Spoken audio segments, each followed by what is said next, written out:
Hello, everybody. Welcome back to another episode of From the Fourth Line, presented by Offsite News. My name is Emma, and I'm joined, as always, by my lovely co-host, Marcie. Hello. Hello. Do you know what song I have stuck in my head? No, but I'm scared. I don't even think you're going to know it. I don't think you will. It's only because I've been listening to a lot of, Tragically Hip recently, and then I'll just let, Really? Spotify uh, choose what to play for me next. And for some reason, which obviously makes sense, it's been giving me a lot of Canadian rock. So I've been getting Lovers in a Dangerous Time by Bare Naked Ladies a lot. And so I've just been having that stuck in my head a lot. I think there's only a very niche demographic of our listeners, aka those who are aggressively Canadian like I am, who will know what song I'm talking about because Bare Naked Ladies is a Canadian band. I do not. You do not? Do you know who the Bare Naked Ladies are? Yeah, like. Do you know them as the band who Big. sang the intro for Big Bang Theory? Is that how you know them? I don't know. I listen to so many songs. I don't know who sings what. I don't know what songs what. No, the intro for the Big Bang Theory. Yeah. That's sung by Bare Naked Ladies. Honestly. I wasn't like Yeah. a Big Bang Theory watcher. Or it's like If I Had $1 Million, that's also Bare Naked Ladies. 1 Week, fantastic song, also Bare Naked Ladies. I'm not gonna keep talking. Okay, no, We're like 2 minutes into the episode, and I've said Bare Naked Ladies about 7 times. I do follow them on Spotify, and I've got some songs You saved. do? Yeah. You do? Fantastic stuff. What can I say? My influence. Still haven't gotten you listening to the hip that much yet. Don't worry, I'm working on it, folks. We'll get there. But yeah, I guess we could jump right in to talk about the Leafs game. They were in Utah for the last game of their what it feels like a very long road trip because It was so long. They've had home games during this stretch, but they've had 2 since the end of January. So quite a while. Yeah. Yeah, you also got that notification about Panthers Lions, did you? Oh, he's healthy now. Who tweeted it? It was a Mark Masters retweet. Oh, I don't think I have his notifications on. Oh, I do. It's been 5 years since Niall Horan released Heartbreak Weather.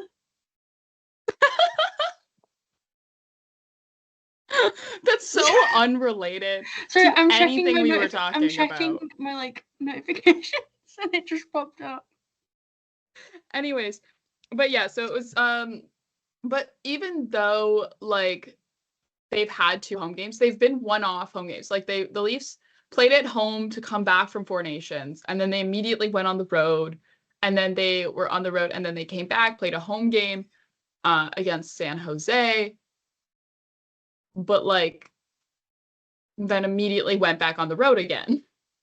Yeah.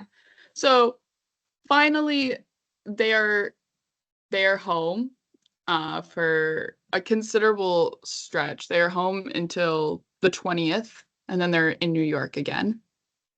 I believe. Yeah. But they have a nice solid home stretch now for them.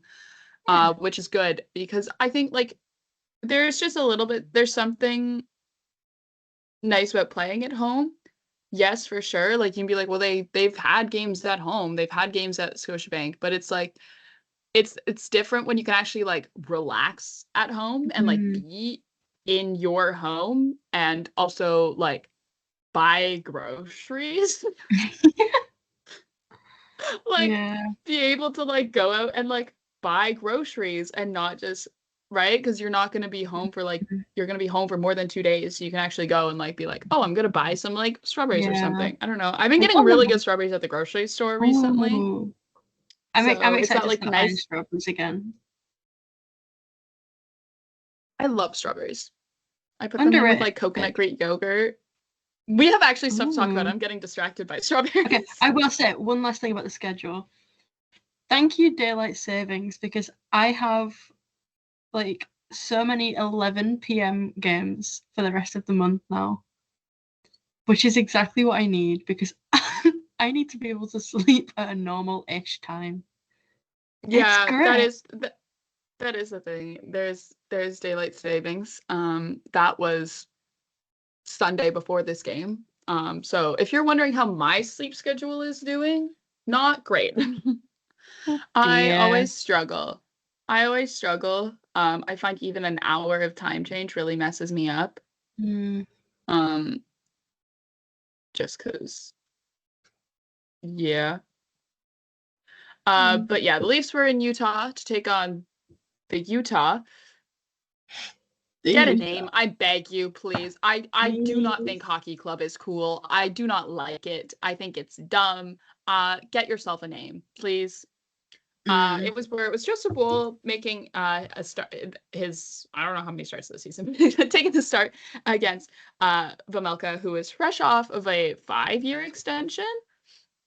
We never talked about that. That was a deadline day thing where he just got like extended 5 days, and we were like, okay, Sure. all right.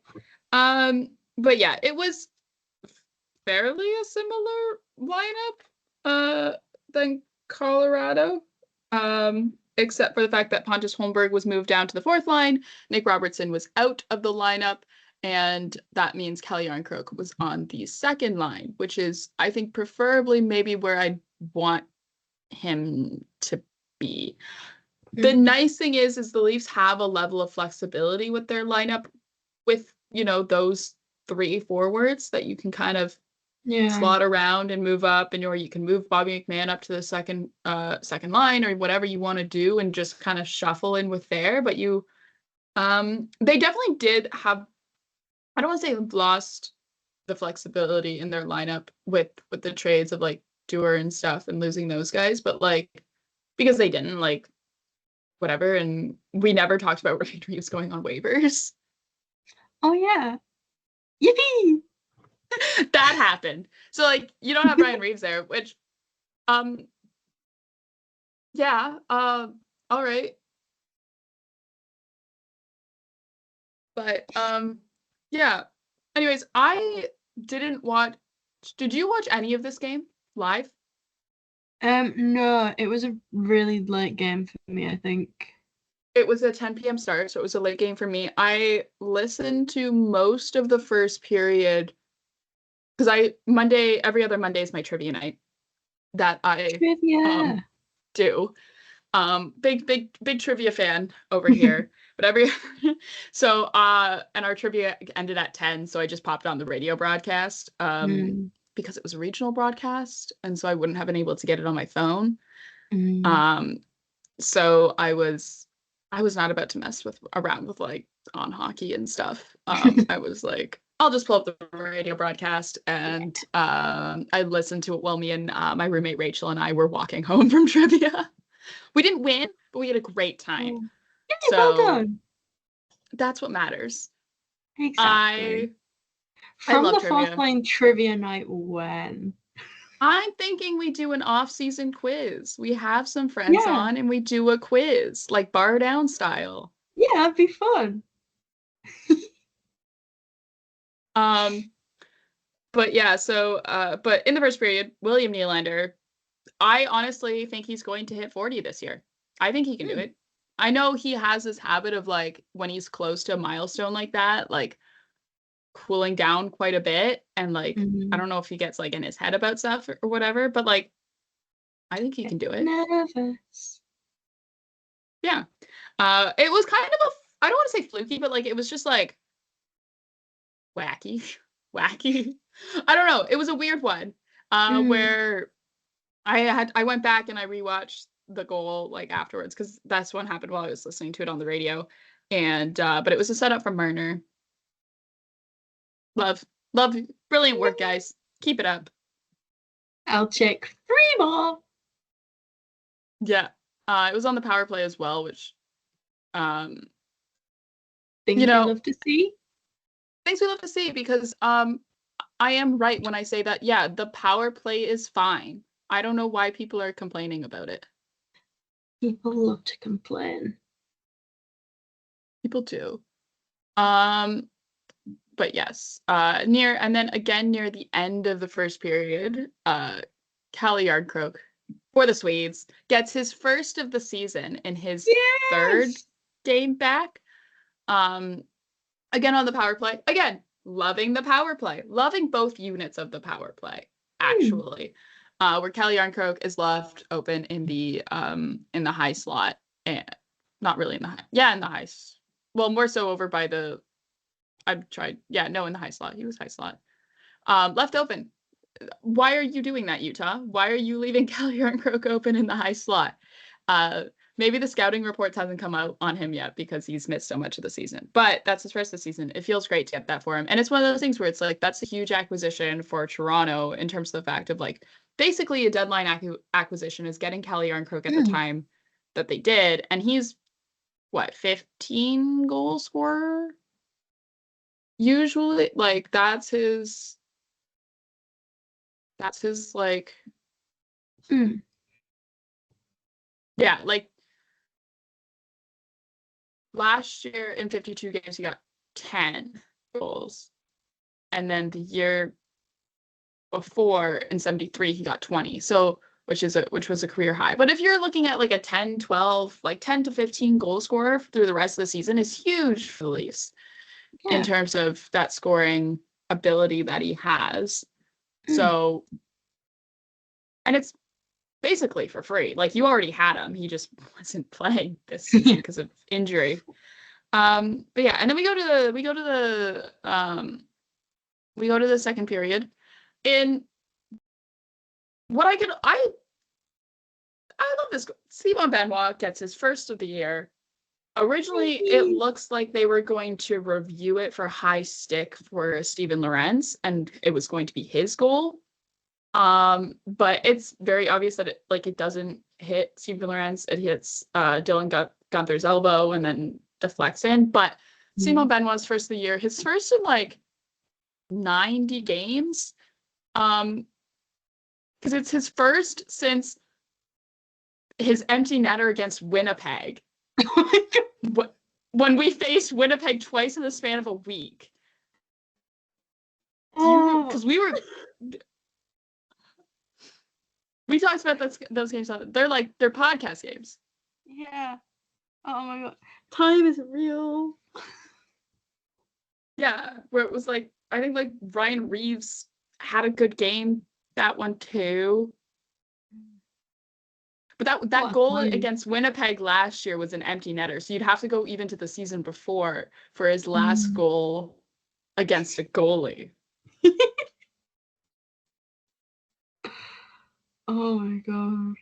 I'm not joking. That's crazy. Anyways, it was really the joys of like doing this podcast is that we are actually end up knowing the Leafs seasons and like how their games go quite well because we take notes on every single game. Like, I have a notebook that's full with basically almost 2 seasons worth of Leaf games now at this point. Every single one.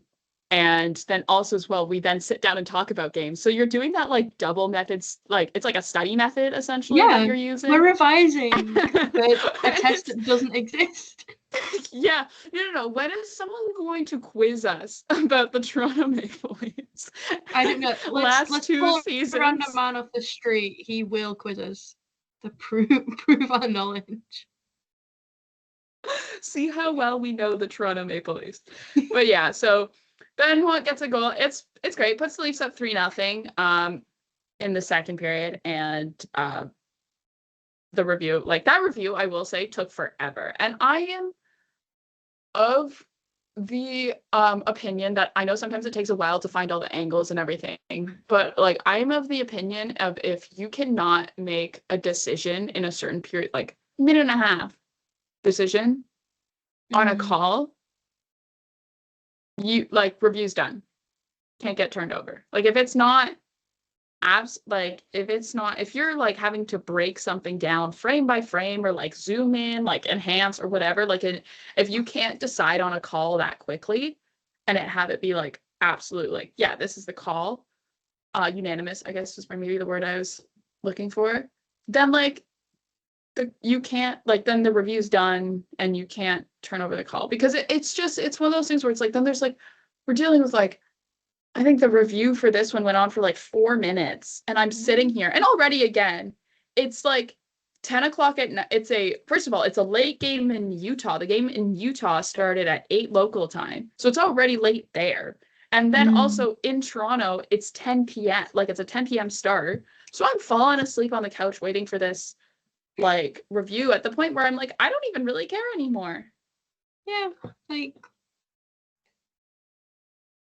it's been too long. I just think that's like my thing is like, okay, you've got like if you can't make a decision, then like Duh. don't yeah, like don't turn it over. Like you can't turn over the call.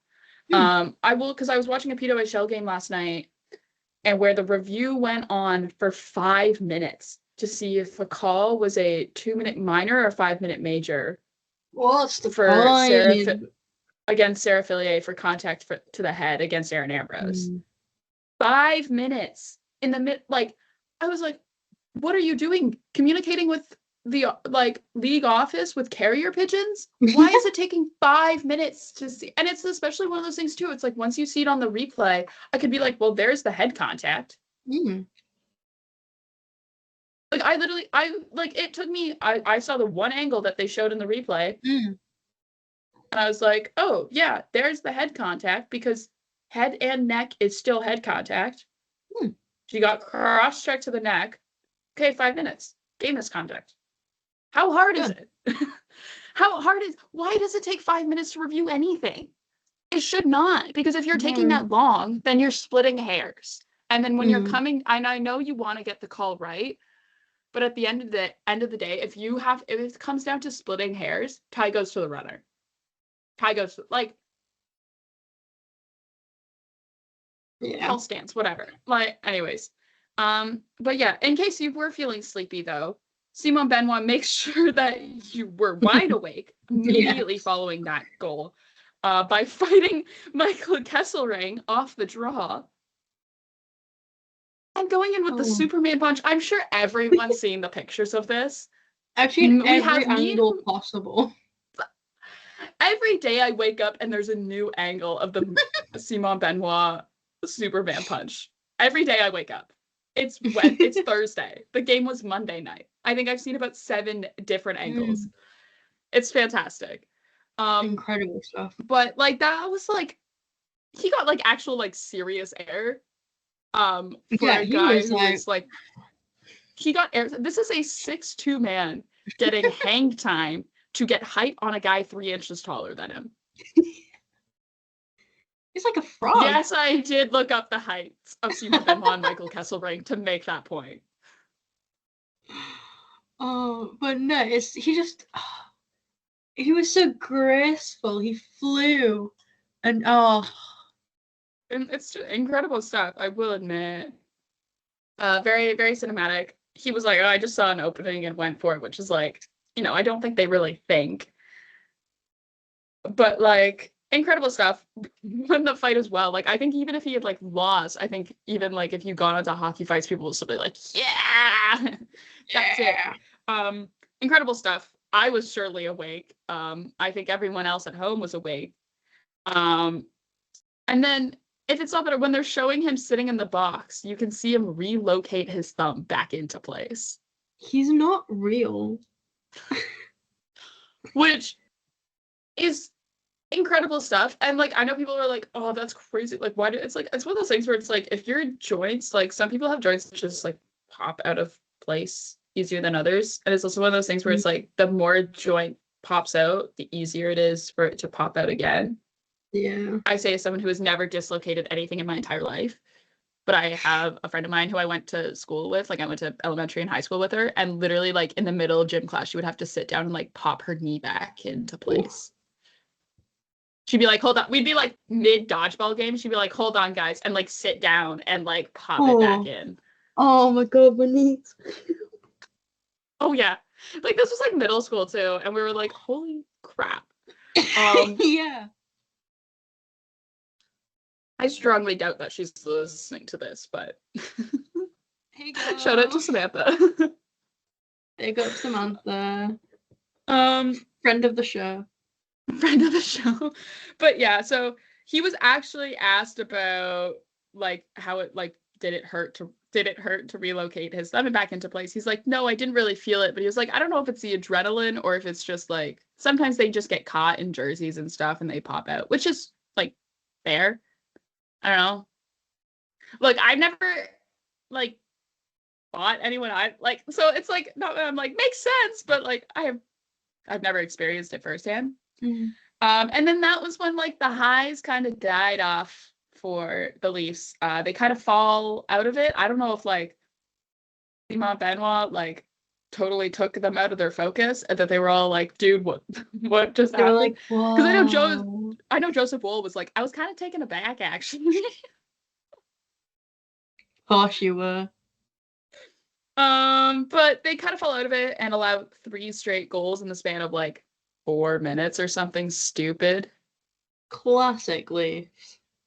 Classic Leafs. One of them was Michael Carcione off an assist from Josh Doan, noted Matthew Nice friend Josh Doan. There's a couple of them in this game, okay? Oh dear. Look, I haven't mentioned Alex Kerfoot yet. You haven't. And I'm waiting. I'm waiting so patiently. But yeah. And it's mostly on defensive errors. Like the Schmaltz goal as well, like there was, which is the one after the Carco goal.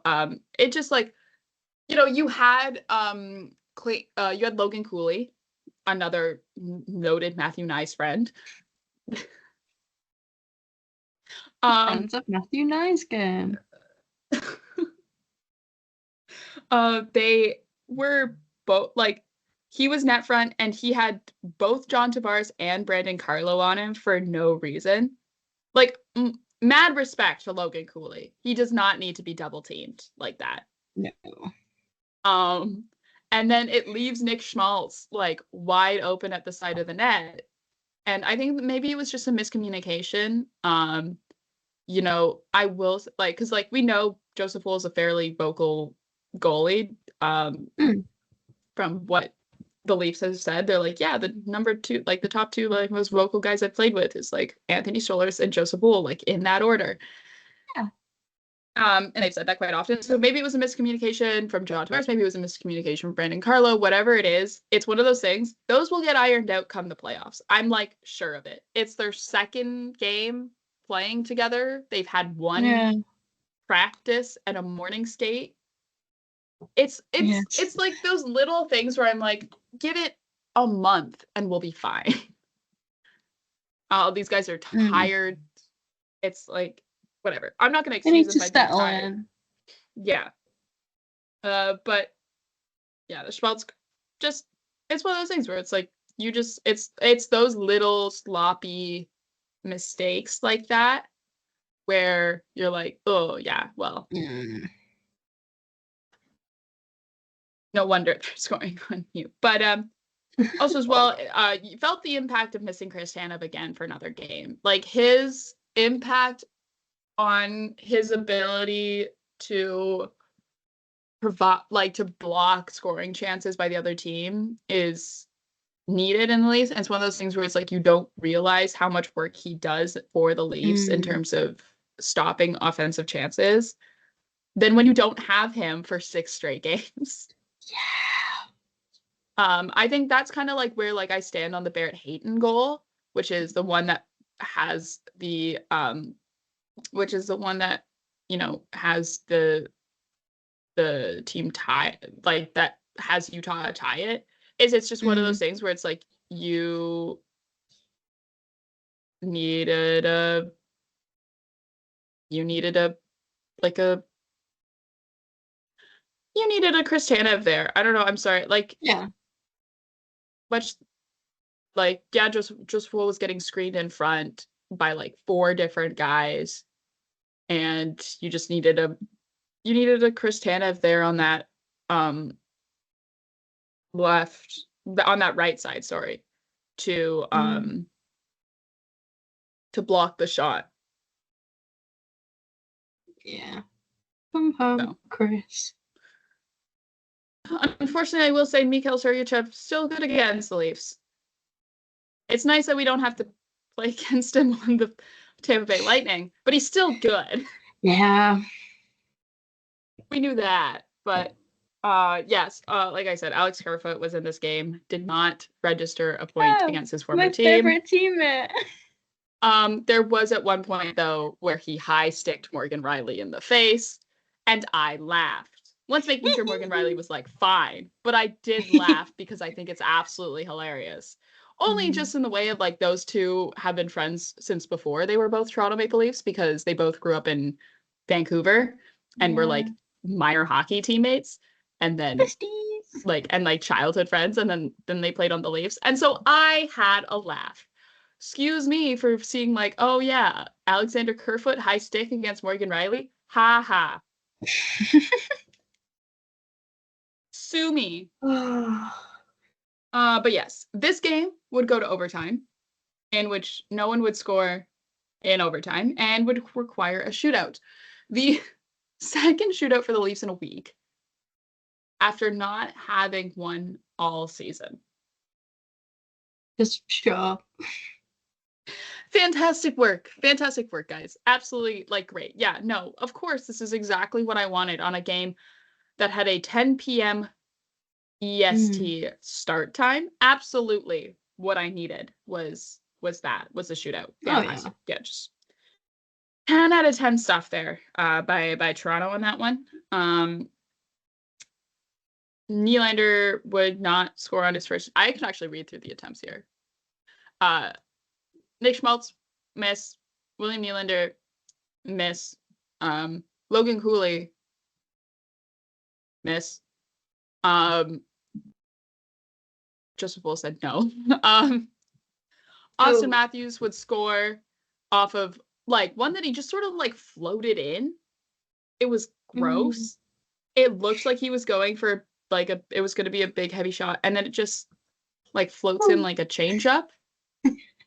Not to like use like contradicting baseball analogies or like sports analogies, but just floated in there like a changeup. Fantastic stuff. Clayton Keller would score off of his childhood minor hockey teammate Joseph Wool, and then Mitch Marner with the game winner. Mitch doing Mitch Marner things in the shootout, and it turns out, yeah, he can score in the shootout consistently if his stick didn't break. It's always helpful. It's always helpful, to not have your stick break in the shootout. But yeah, that would be the win for the Leafs. It was definitely not a pretty one, I will say. This was, you didn't want that game to be like that. And I'm sure they didn't want that. But hey, they do not ask you how. They only ask you how many at the end of the season. Exactly. And the Leafs still get the 2 points, which will keep them kind of, I don't want to say in the loop, but it will keep them up there with the Florida Panthers. They're 2 points back and also have a game in hand. So it's something to note. Yeah. From the Panthers. So that leads us into our preview. I was just gonna say, like, this game, you very much can see the foundation of what the Leafs are going to have in the playoffs. There's still some kinks to work out. Also with just not dying out after strong starts. Like, the Leafs had a great start to this game, and then they very much once again hit halfway through the game, have hit halfway through the second period or close to the end of the second period, and just very much fell apart in a pretty in a pretty big way, like allowed 3 straight goals in the span of 4 minutes halfway through the second period. And you kind of don't want to do that. No. So yeah. That being said, tonight's game, the Toronto Maple Leafs take on the visiting Florida Panthers. Anthony Stolarz will get the start against his former team. Chris Tanev is a game time decision, and this is, I know you don't want to rush him back, but this is very much a team in which you would This is like to have Chris Tanev on your team for. Like, you would like to have him playing for this one against the Florida Panthers. If he's going to come back at any time, this is a very, very good time to do so. Even especially, like, even though it's a Florida Panthers team that is missing quite a few key players from their lineup, and we will talk about that. Yes, we will. We will talk about that. Like, they're missing key guys, Marchand, Tkachuk, Ekblad. We'll talk about Ekblad. So there's that, but it's such a key game for the Leafs in the standings, because you win this and you're tied with Florida with a game in hand still. And then, especially because I'm looking at like their next couple matchups, you go Ottawa on Saturday, which Ottawa's been hot. They've been hot. They've been winning. You got Ottawa on Saturday, then you got Calgary on Monday for St. Patrick's Day, and then you play Colorado again. That's your next 3 games. And then you go on the road and play New York. But those are your next 3 games you've got coming up. So it's just one of those things to like keep in mind for sure. Is just not even just being like, whoa, this is a key, because it is a key game, but like you want to go into those next couple of matchups with like, feeling good and having a good strong game, and and having a good strong win against Florida will definitely be like a boost to the confidence for sure, because it's Florida, like reigning Stanley Cup champs.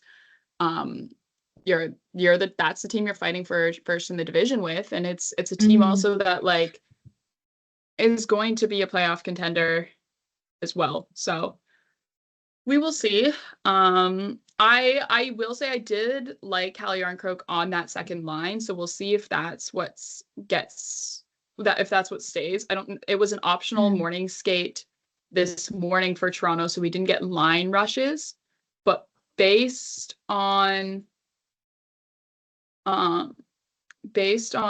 like line rushes from yesterday's practice, it seems like that is what will happen. Sorry, I'm just trying to make sure I can find. Yes, sorry. I just had to look through David Alter, but yeah, based on line rushes from yesterday's practice, it looks like, it'll be Yarncroke on the second, Pontus Holmberg on the fourth. And then you keep that third line of McMahon, Lawton, and Domi together, which I like. Yeah. I like it. Maybe it's just, and like, so we'll see. I'm not going to talk about Max Domi today. Do I think that perhaps maybe him moving to the wing is definitely the better move? Absolutely. And just in terms of where he can be more effective, because I do not think he's a center. No. So now we'll go into the story that unfortunately came out as soon as we finished recording Monday's episode. Like literally literally.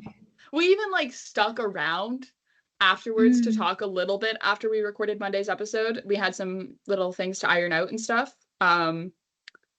But we literally like got off the call, and it was within 5 minutes, I think, then the news. I think I genuinely I left the call, I picked my phone up, and I was like, well, shit.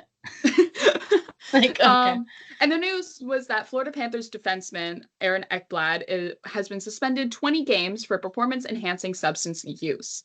Now I know that sound really, really boring when I say this is all very much heavily outlined in the and how they go about doing this. And Article 47 of the NHL CBA, a document I have read for fun. That's why I knew what article it was off the top of my head. Of the CBA, in which that 20 games is the suspension for the first offense, as outlined in the CBA. So a lot of people are like, why 20 games? Why did Shane Pinto get 41 then for gambling?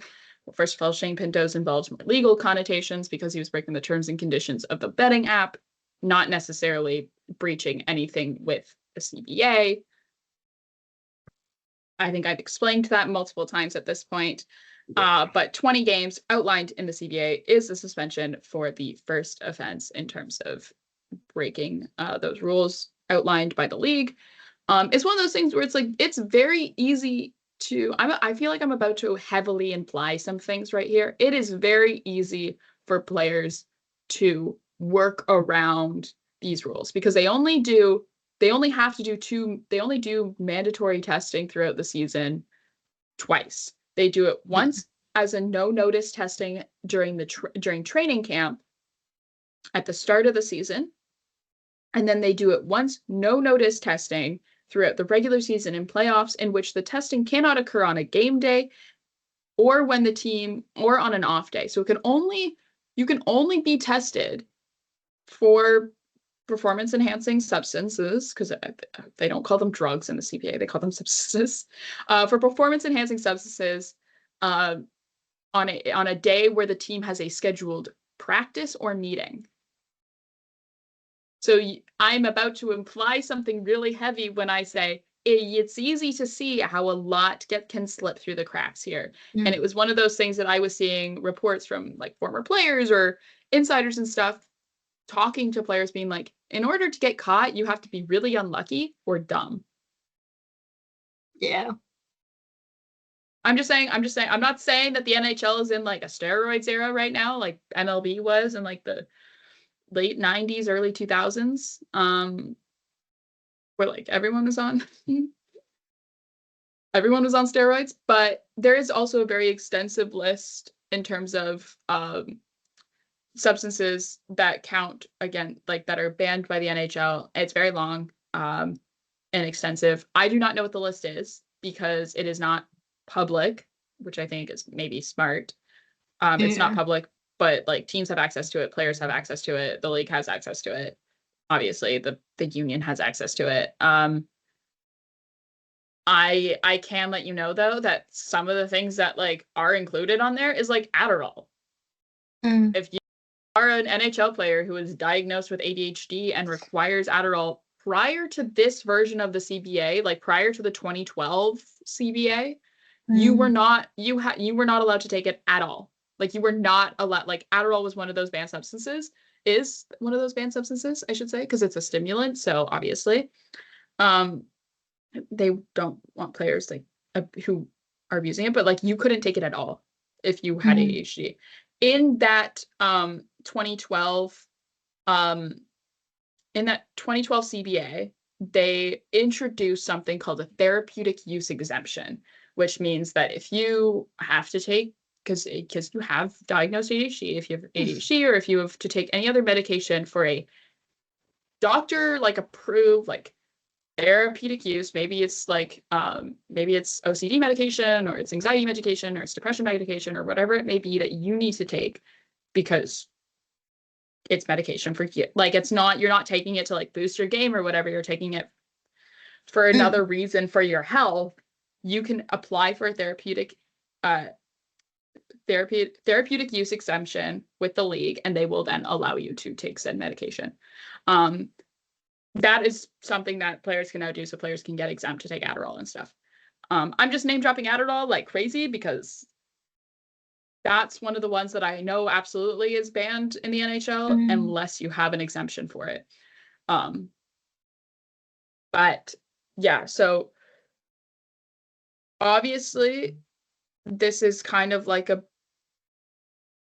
don't want to say this is kind of a huge hit for Florida because he's their first pair defenseman, assistant captain, is out now for the rest of the regular season and the first two playoff games. So definitely will have an impact on their lineup. Mm. Man, oh man, is it good that they got Seth Jones? Sorry, I did try to chuckle, but ended up coughing. Yeah. Man, oh man, is it good they got this Seth Jones? I honestly thought Forsling was still hurt. He's not anymore, but Panthers are still missing Brad Marchand and I almost said Brady. Matthew Tkachuk. I'm watching too many Ottawa Senators games recently. Oh dear. Um, let's see if they're missing anyone else. But it's one of those things where it's because um he's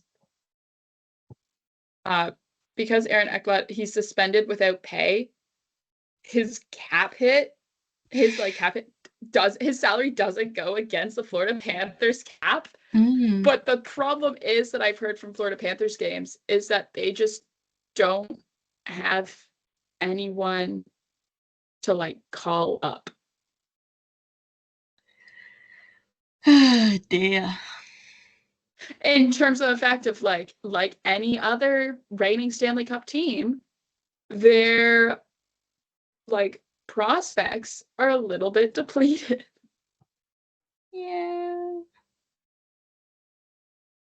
So they just don't have anyone to call up at all. One of the noted things should note about like how this impact can go past. Oh yeah, they really don't have anyone to call up. How this can go past this impact the team as the season is Ekblad obviously very notably is a UFA after this season. So it's one of those things of like, what will Florida decide to do, you know, with his contract? And like, how will that impact negotiations for a contract, or will they just decide to not sign him at all? All those sorts of things. But yeah, I mean, this is the first time the league has had to suspend someone for PEDs since 2017, where it was Nate Schmidt who got suspended for using them. Aaron Ekblad did release a statement, and in that statement, though, he said that it was because he had taken something that he thought would benefit his recovery without first consulting with team doctors and personnel to see if he was even allowed to take it. Okay. Sorry, is that really mean of me to say where I'm like, I'm calling bull? Yeah. I'd be like, if this was my job, I would be fully aware of like things I couldn't take. Oh, it's not even just that. It's also one of those things where it's like, why, like, I know people are like, well, you know, veterans, they don't really like they sort of then take over their own recovery and stuff, and they don't really need to talk to like team doctors and stuff or like nutritionists or whatever that much because they know what works for them and stuff. And there's like this, you know, uber raw milk, raw meat, whatever health craze sweeping through the NHL right now, like a pandemic. And just sports, like pro sports in general, like everyone's drinking raw milk, which I think is dumb. Do not drink raw milk. Please do not drink raw milk. I'm begging you, do not drink raw milk. It's That's my so PSA bad. for this episode. Don't do steroids. Don't drink raw milk. But it's one of those things where it's like, I you don't think that he's getting it from it's from the team. Like, I know there could be a lot of other underlying issues going on. I know there's a huge pain management issue in the NHL historically when it comes to abuse of drugs and other substances. I'm well aware of that history within the league and within the sport.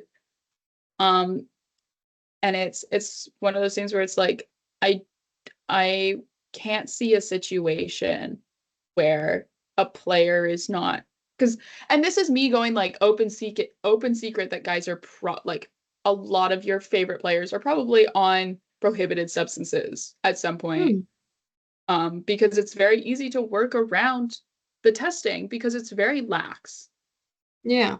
It's like if you're only doing it on a game day or it's like one of those things where it's like, hey, the league comes in early in the season to test your entire team. Okay, well then you guys are clear for the rest of the season unless the league starts to get suspicious. Like if the league thinks something is suspicious, they can come in and do like another test or whatever. Mm. But like, if you got your no notice testing day of the regular season and the playoffs out back in November, you're free reign for the rest of the year. Yeah. And it's one of those things where I don't think it's necessarily like steroids. I think that maybe perhaps, but I think a lot of it is like not to sound like I know a lot about drugs. I don't. But it's like the heal quick stuff or like the pain management, like level of pain drugs as well, because these guys are always playing through injuries. Yeah. So I'm not here to sit here and speculate about the Florida Panthers and their like steroid usage, but it's one of those things where it's like this. I don't want to be like, this is such a shock. It is kind of a shock because the league hasn't caught someone in so long. It's been, 7 years. But I will say it's more so of a thing of like, if you have an understanding of how like the league and the sport works, you're almost surprised no one's been caught sooner. Yeah.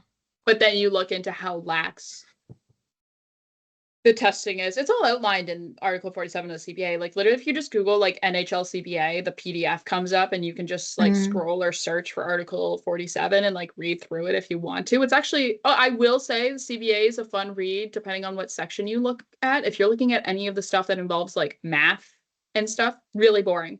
But like there's a whole section on like stuff the home team needs to provide for the visiting team. And it includes a soccer ball. And like jump ropes. It's incredible stuff. Incredible stuff. I was looking to see if there was any like food that had to be provided because of like in the NFL you have to provide food for the visiting team, but I wondered if like the NHL was the same way.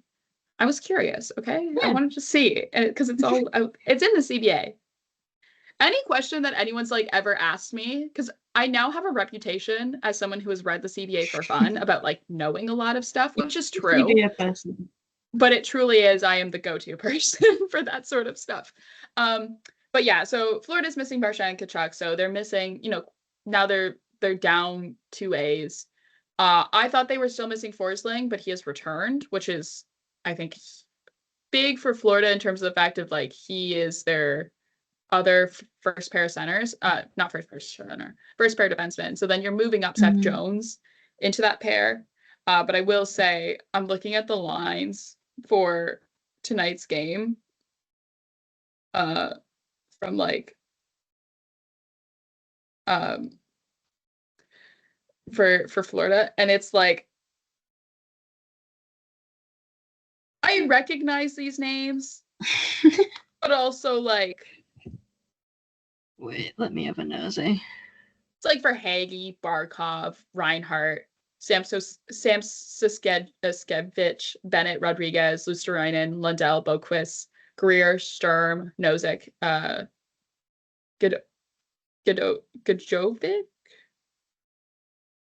Forsling, Jones, Mikhail Kulikov, Bellingskis, and Schmidt. Marchand didn't skate, apparently, reportedly. So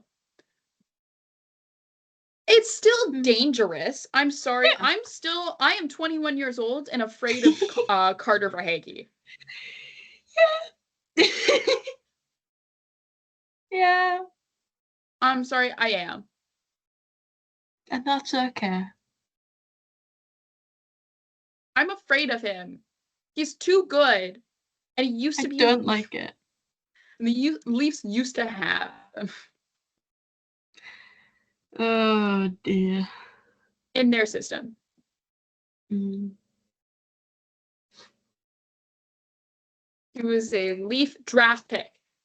And then we traded him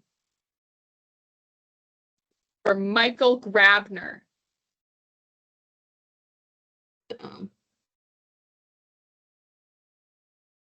Who did absolutely nothing.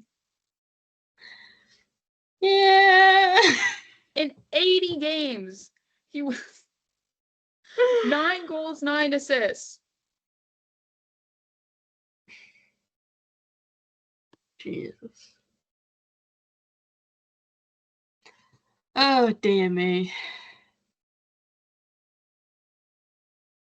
We could have had Carter Verhage.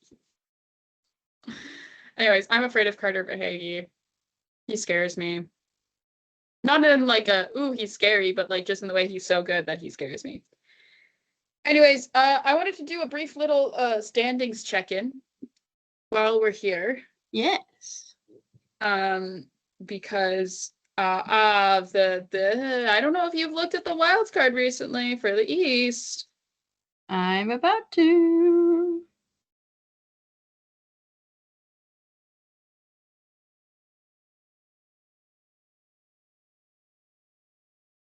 It's still tight. Ooh.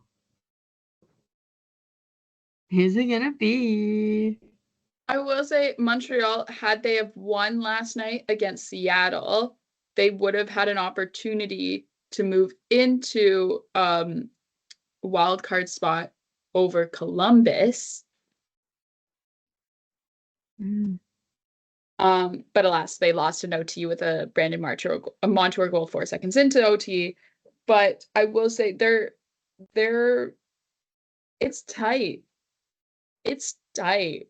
And Ottawa's on a bit of a run right now, so they're 3 points solidly into that first wild card spot. But they're still 5 points back from Tampa. So as these standings are right now, the playoffs would be Florida, Ottawa, which that would be Battle of the Kachucks in the playoffs. Oh, that'll be good. Then you go Toronto, Tampa, Washington, Columbus, Carolina, New Jersey in the East. And then in the West, as it stands right now, you would have Winnipeg, Calgary, Vegas, Minnesota, Dallas, Colorado, and then for the 4th year in a row, the time loop, as Casey, friend of the show, Casey likes to call it, Edmonton and LA. Whoa, no way, not again. For the 4th year in a row. Shocker. We'd be getting that series. Again, it's one of the favorite bits is the time loop. But yeah, so that's the playoffs as they stand today. This is before any games occur on Thursday. Now if you're listening to this on Friday or even over the weekend, ignore us. We could be wrong. This pick could be totally irrelevant, and we could just have been saying names of teams and been like, oh yeah.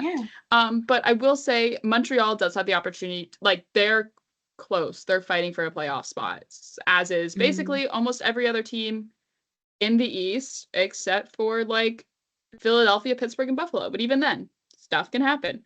But Montreal, like if Montreal makes the playoff, like if Toronto, Ottawa, and Montreal make the playoffs, it would be the first time that all 3 Canadian teams in the Eastern Conference have made the playoffs since the 2016-2017 season. That's crazy. Which is kind of wild. And that was also the last time Ottawa made the playoffs.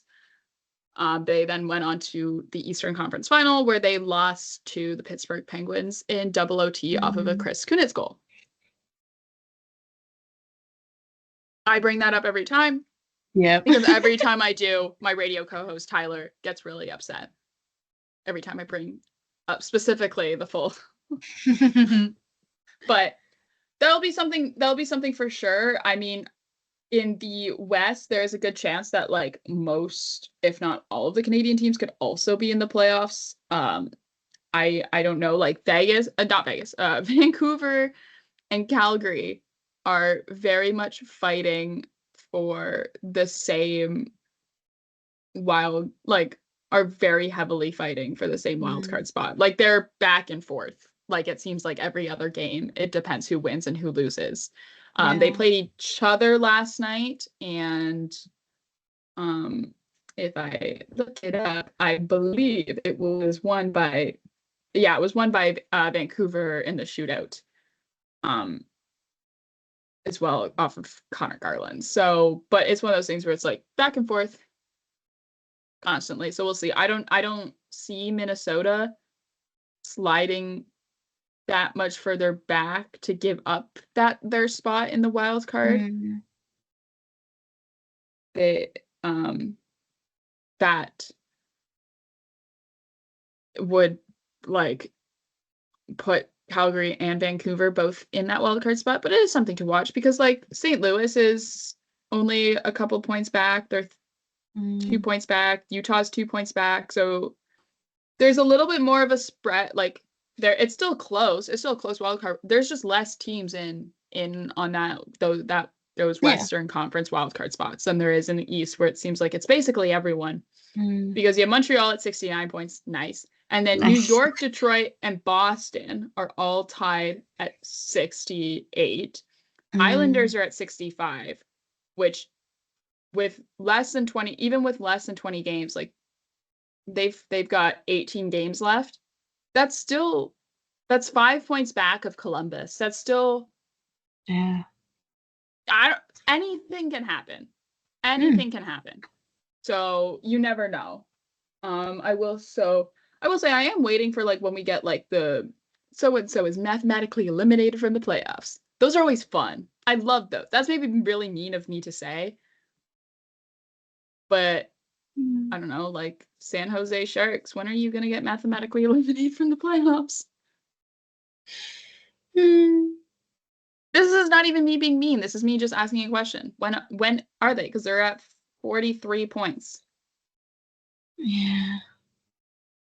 I don't think there's enough games. Anyways, I think it's got to also be like even if like everyone else in front of them lost the rest of their games, which I don't think is even possible. I'm not great. That's like some really like that's some like schedule math and stuff that I'm just like No. not good at. Not good at, yeah, but it's always fun. Like I like checking in with the standings a little bit after the trade deadline. I find like I do it once around. I feel like we've done it once around Christmas. We did it once right going into Four Nations, and now we're doing it once at the trade deadline. Yeah. And it'll probably be the last time that we do it before the playoff, like right before the playoffs start, I believe. Just because if we turn this show into like standings watch, it gets really boring because there's only so many hypothetical situations that we can like put forth. Yeah, it's like the same conversation all the time. Like, oh, that East wildcard spot's heating up, guys. Everyone's in on it. Wildcard spot, am I right? You never know what Ottawa or Columbus might do, but like keep your eye on the Montreal Canadiens. I'm sorry, have we had this conversation before? I just thought it was something interesting to point out when I was like last night, like just looking at scores before I go to bed, and I'm like, oh, like Montreal is like they could like had they won last night against Seattle and then Columbus loses today against Vegas, that would have put the Montreal Canadiens in a playoff spot. Yeah. So we will see. Perhaps. I mean, it'll still be close if Columbus does lose today to Vegas, which I would like. Is it today that they play against Vegas? I believe so. I don't know. Yes, it is at 7 p.m. I wonder who was going to start this game in net. Could be Elias. I don't think it'll be Elias Samsonov. Much love to Elias Samsonov. Love you, Kay. But there's I don't know. The game I am interested and excited to watch actually tonight, besides the Leafs and Panthers, because that one is always exciting and interesting to watch, is actually just Bruins and Sens. Ooh, yeah. Because that one will always turn excited. Like, even though like Brad Marchand is no longer on his spirit lives on, and that's his spirit lives on in the bowels of TD Garden, even though this game is not at TD Garden, it's at CTC. It's in Ottawa. So I don't know. Like, I'm like trying to like look at like their roster, and I keep forgetting that Casey Middlestead is on the Boston Bruins now. Shit, he is, yeah. Welcome so to the wrong. post-trade deadline, guys. It's like, gonna be like this for a while. You don't know. It's gonna be like this. You're gonna be in the playoffs and you're gonna see a guy and you're like, when has Taylor Hall been in Carolina for? Like, I'm sorry. That's the one where I still forget he's in Carolina. I still forget that Taylor Hall is a Carolina Hurricane. And it's been over a month since that trade. I'm gonna do it with Logan Stankoven. I'm gonna watch a Carolina playoff game because it's going to be on when the Leafs aren't playing, and I'm just gonna put it on. And I'm gonna see Logan Stankoven, and I'm gonna be like, "When have you gotten there?" And then been like, "Oh, wait a minute, no, I remember. Where did you come from?" Oh dear. But yeah, I feel like it's especially like baffling for me because I've like not been online as much recently. Oh yeah.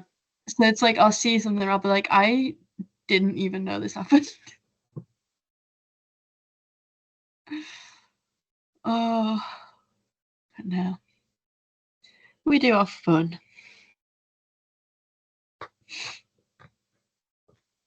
We do have fun. But also, I guess in other news, Fraser Minton played his first game as a member of the Providence Bruins against the Toronto Marlies last night. I don't want to hear Nick Barden put out a great piece, which included an interview with Mintz. He's wearing number 45 too on the Bruins, and I don't want to speculate about someone's number decision too much, but like I had to question that in terms of the fact of like why 45. I want to ask players why they wear the number that they do. I want but really don't be like, oh well. Like, no, but like tell me. I don't care if it's the most boring answer. I am curious. I am always genuinely curious. There was an Athletic article, I think a while ago, that was about why each Leaf wears. It was a long enough ago that I think Alex Kerfoot was in it. So this is how we measure things. It's either pre or post Alex Kerfoot on the Leafs. Pre, during, or post Alex Kerfoot. The Alex Kerfoot era. B-A-K. P-A-K. I'm gonna have to start measuring time like that now. Oh dear.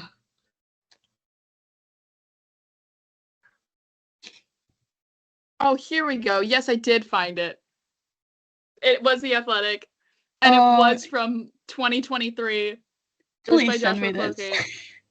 I will send you the link for it. And I knew I remembered that it was from that season because the title of the article was Why Maple Leaf Players Wear Their Numbers from Justin Hall's 3 to John Tavares' 91. Justin? Not you getting all up about Justin Hall again. But I do want to know why Fraser Minton is wearing 45 because, and not even need to be like too like in on it. He wore 40 in minor hockey, and then in juniors he wore 16, and then that's what he also wore at World Juniors was 16, and then with the Leafs he wore 39, but now in Providence he's wearing 45, and it's not even like, oh well, what if he gets called up and Morgan Geekie is wearing 39, so just give him a number that no one on the Bruins has. There's a guy on the Bruins wearing 45. Yeah. I need to know. I'm too nosy. Mintz, tell us. I'm trying. Do you think we could just be like, hey, Fraser Minton, hey, why are you wearing number? Oh, their Star Wars weekend is coming up. Yes. My favorite. Yeah, we drop Mintz a message on Instagram, like, tell us why you're wearing number 45, and he ghosts us.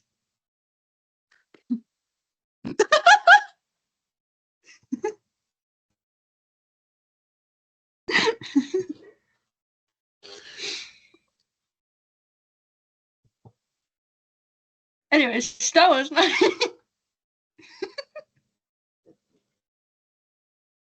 They don't even have a 16 on the Providence Bruins. The things we could have had.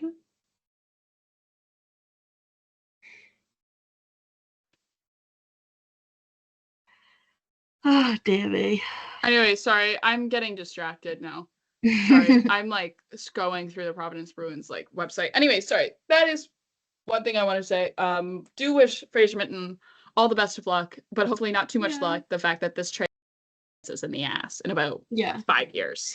He's allowed a lot of luck, but only sometimes. Only sometimes, because I still remember Tuukka Rask. Tuukka Rask for Andrew Raycroft. Now they're both doing Bruins broadcasts together with Patrice Bergeron. Ah!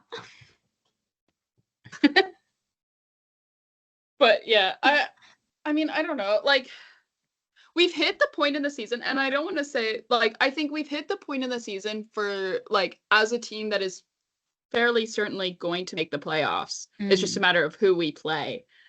Where you start to just, I don't want to say take your foot off the gas, but I think, because I don't want the team to take their foot off the gas, but in terms of, like, us, we take our foot off the gas as podcasters talking about the Toronto Maple Leafs, because it's like, even as like fans maybe too as well, where we're just like, we just want the playoffs now at this point. We're past the trade deadline. We know what our team's going to look like in the playoffs. Can it be April yet? Please.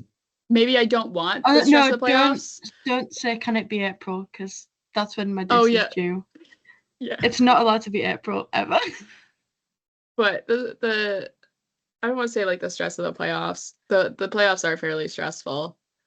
Last year was stress, but you know, it's the playoffs are fun. I enjoy watching playoff hockey.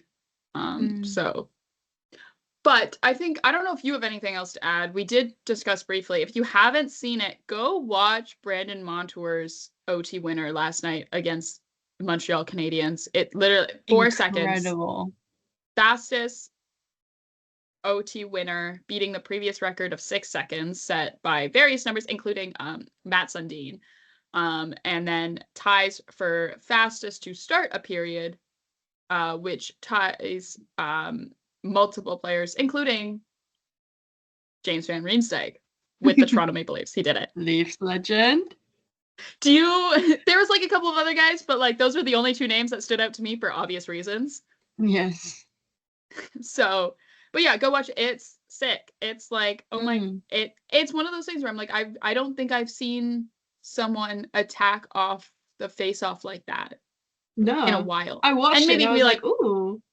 Yeah. I was like, whoa, incredible stuff.